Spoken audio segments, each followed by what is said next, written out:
Chers frères et sœurs bien-aimés de Dieu, voici ce que je peux vous dire concernant l'historique du rosaire.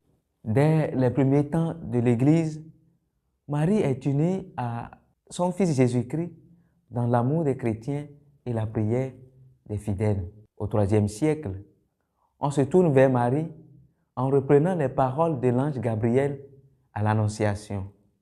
Je vous salue, pleine de grâce. Au IXe siècle, l'antienne du 4e dimanche de l'Avent ajoute à la salutation de l'ange à Marie l'exclamation d'Élisabeth lors de la visitation.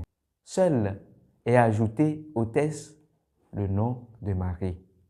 Ce sera jusqu'à la fin du 15e siècle la première expression du « Je vous salue Marie ». Au XIIe siècle, la dévotion à Marie prend une importance considérable en Occident.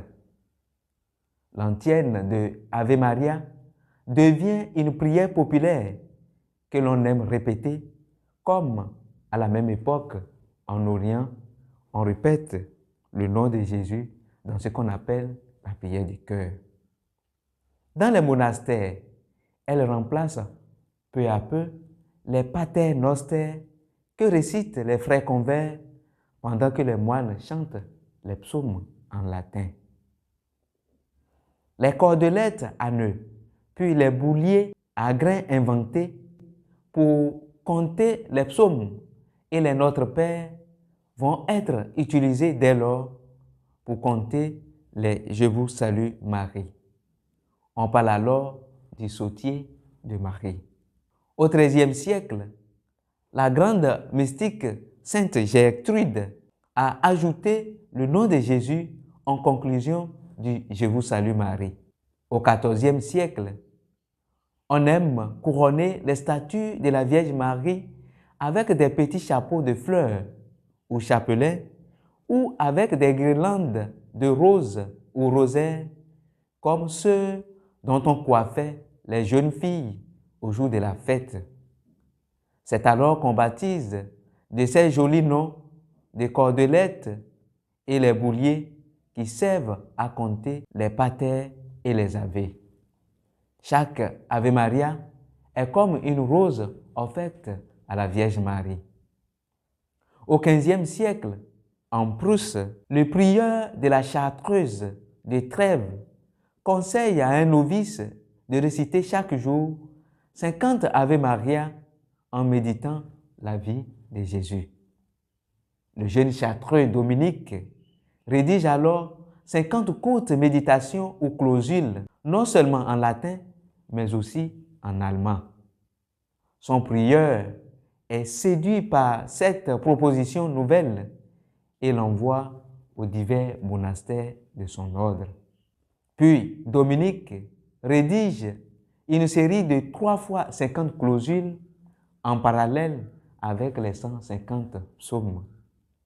Peu à peu, pour faciliter la mémorisation, on passe au regroupement des Ave en 15 dizaines, toutes introduites par un pater. On redit ainsi le nombre de clausules qui passe de 150 à 15. Le rosaire est né. Par la suite, on réserve l'usage du mot rosaire aux 15 dizaines, le chapelet n'en désignant que 5 dizaines. C'est au bienheureux frère Alain de la Roche, né en Bretagne en 1428 et entré dans l'ordre des prêcheurs, que l'on doit sa diffusion. Il prêche en Flandre, puis à Lille, où, en contact avec les monastères chartreux, il découvre les clausules de Dominique de Prusse qui l'enthousiasment. Alain de la Roche devient le grand apôtre du rosaire.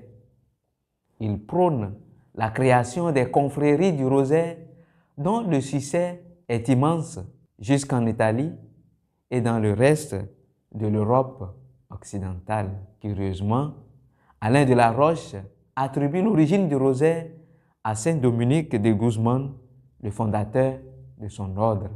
À la fin du XVe siècle, apparaît la formule « Sainte Marie, Mère de Dieu, prie pour nous pécheurs ». Le qualificatif pauvre accolé à pécheur est ajouté plus tard.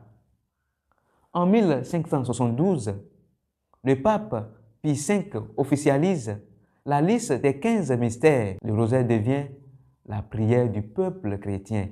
Au long des siècles, de grands chrétiens vont y attacher leur nom.